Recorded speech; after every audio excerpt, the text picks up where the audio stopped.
All right, let's talk about Lamar Jackson and the Baltimore Ravens, who, hey, win a game, win a divisional game on the road. That's never easy. It is easier, though, when it's the Cleveland Browns, right? And when they have to, throw in a rookie quarterback midway through the game who hasn't taken first team reps. I already made my Shitter Sanders video. Check that out on this channel if you want to. But ultimately, I think, most Ravens fans would say they wanted more out of the offense. So what went wrong with this offense? Also, what went right in this game? There were some good things, including Mark Andrews. We can start off there. You see the route that he's running on the screen, going to be a one-on-one matchup on this play. He is someone who, pretty much for his whole career, he has been a guy they look towards in these situations. Going to run one of those routes where he's going to fake as though he's going over the middle, then get towards the bottom of the screen. Watch as Lamar Jackson, runs this play action, looks over, Andrews is open. At this point, there's a window for sure in this spot. Lamar is able to hit him really well ran route by Andrews to, again, a lot of people will not have just receivers run routes like that, let alone tight ends, but they trust Andrews in these situations, and rightfully so. He's been very good at these types of plays. I will say they wanted more from their receiving core in this game. They did. This play, it's third down and goal. Everyone says, oh, well, Myles Garrett had 4 sacks. That's it. But if you know this channel, I always talk about often a lot more nuance than just that. Here, it's man coverage, going to be a rollout towards the bottom of the screen because you know how the Ravens love their goal line rollouts in these spots. Lamar Jackson takes a snap. He's going to look around, and there just isn't anything open. And if there's nothing open, well, what can a quarterback do?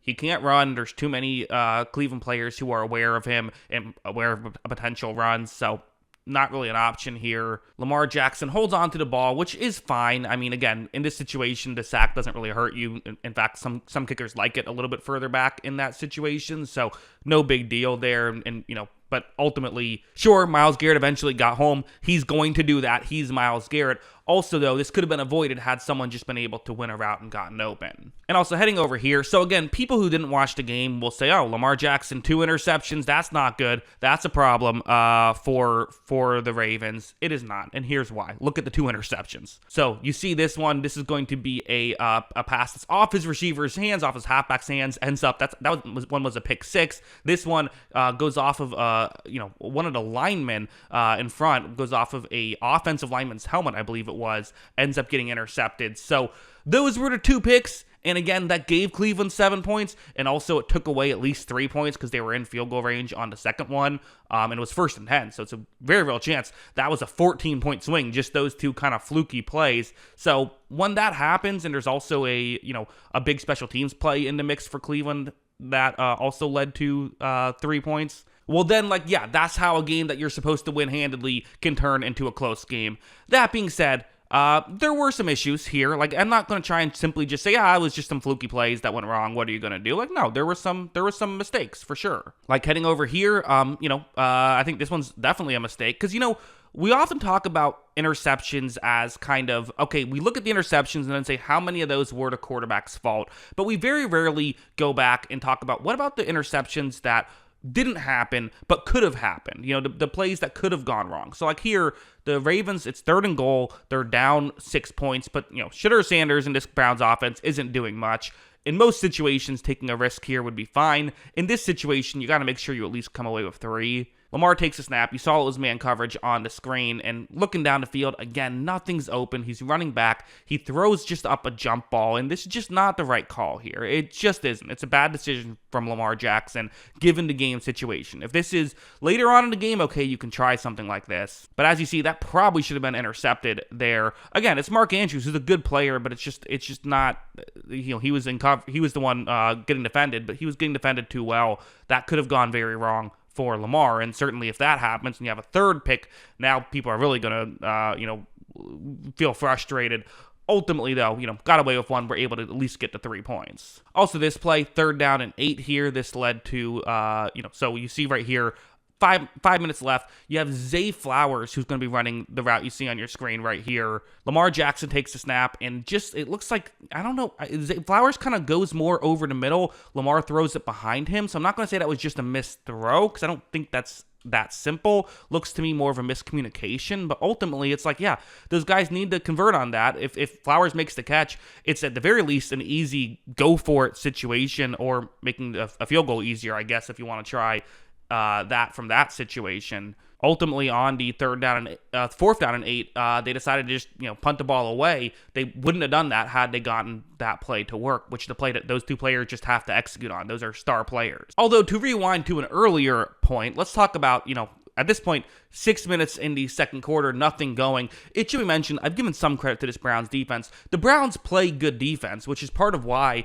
there's been a struggle, but the Ravens have ran the ball okay in this game. Well, now they're going to run a play off of the play action that's similar to the Mark Andrews route. You fake as though you're going over the middle and then go towards the top of the screen. The reason why these routes are so effective is because usually the reason you run play action is because you're then going to have a receiver go over the middle and you want to get the linebackers out of position. So when you fake like you're doing that but do something else, that fake can really work. So Lamar Jackson fakes as though it's a handoff. Flowers fakes as though it's a traditional play action. Instead, goes back up towards the top of the screen. He gets wide open. Really well ran route by Flowers. Good play call here by the Ravens coaching staff. As you see, Lamar puts it right on the money, which is important because it keeps Flowers on his feet. Flowers is able to keep moving, gets inside the 5-yard line, sets up a touchdown shortly after. So good stuff there by Baltimore. There were ultimately good plays in this game. I know that the bad plays are what everyone's going to talk about, but ultimately, that's kind of why I'm like, I'm not concerned about this situation if I'm the Ravens. I'm a little disappointed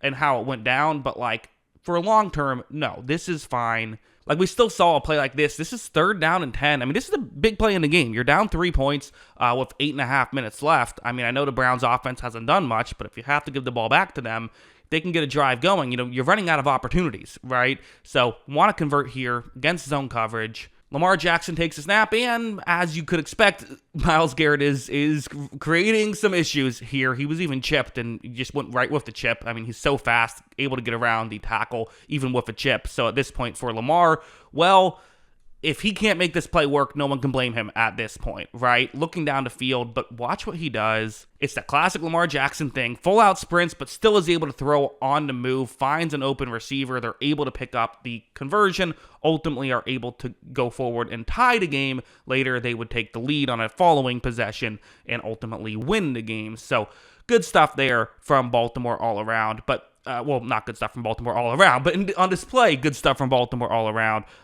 Definitely some issues, some things to work on, but ultimately, I don't think this game was as bad as you would think just looking at the final score. For one thing, they scored 23 against a good defense. Like, that still is pretty good. Yes, the 2 interceptions are unfortunate, but they were both fluky plays.